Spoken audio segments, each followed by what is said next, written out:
Um ponto fundamental da leitura é o aumento do seu repertório, a ampliação do seu repertório. Quanto mais você lê, mais você tem sobre o que falar. Se você não lê nada, você não consegue falar sobre nada, a não ser sobre o que você está vendo, o que você lida no dia a dia. Mas quando você lê muito, você passa a ter um repertório maior para falar.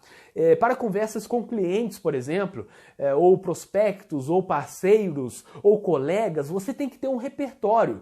Não adianta chegar numa conversa, talvez você já tenha passado por isso, eu já passei, chegar numa conversa e aquela pessoa que está conversando com você falar, por exemplo, você conhece revista tal? Não conheço. E o site tal, você viu o que saiu no site tal? Não, não vi. Você conhece fulano de tal, que é o principal nome em tal área? Não, não conheço.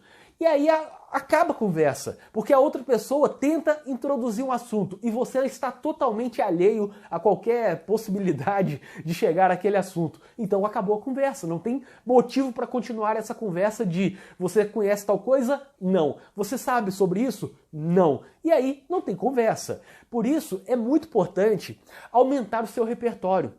E a leitura, nesse aspecto, a leitura de livros e artigos pode ser extremamente útil. É óbvio que o seu repertório sobre o que você pode falar vai depender do que você lê, do que você vê, com quem você conversa, o que você vê na TV, nas séries do Netflix, dos documentários do YouTube, ou cursos que você faz, livros, tudo, revistas. Tudo isso forma o seu conhecimento, forma aquilo que você tem como horizonte para conversar.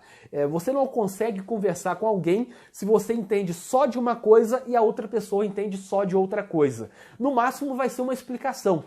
Se eu entendo somente sobre direito e alguém com quem eu converso entende somente sobre química e não temos nenhum ponto em comum para uma conversa, não tem nada em comum, não gostamos de filmes, não gostamos de séries, não gostamos de esportes, não gostamos de nada.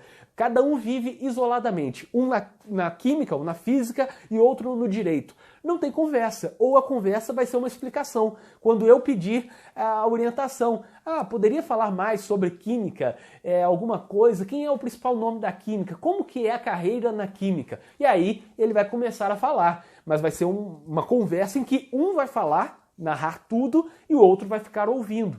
Isso pode funcionar quando você não tem nenhum repertório naquilo.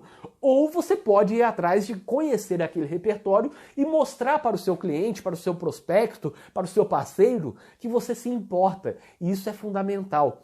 Quando você tem conhecimento de outros assuntos, além daqueles que você atua, aqueles que te interessam diretamente, você começa a ter um repertório maior para chegar em pontos de interesse do cliente. A relação vai ser mais sólida, vai deixar de ser aquele diálogo meramente profissional. E aí você tem que encontrar um pouco de tudo. Por exemplo, se você vai conversar com alguém que entende de agronegócio, é um pré-requisito para uma conversa produtiva que você entenda do agronegócio, que você leia revistas, veja notícias para saber pelo menos o básico, como está, quais são os maiores problemas, é a seca, é o excesso de chuva, para onde exportam tal coisa, como funciona o agronegócio, qual é a regulamentação, tem que entender o básico.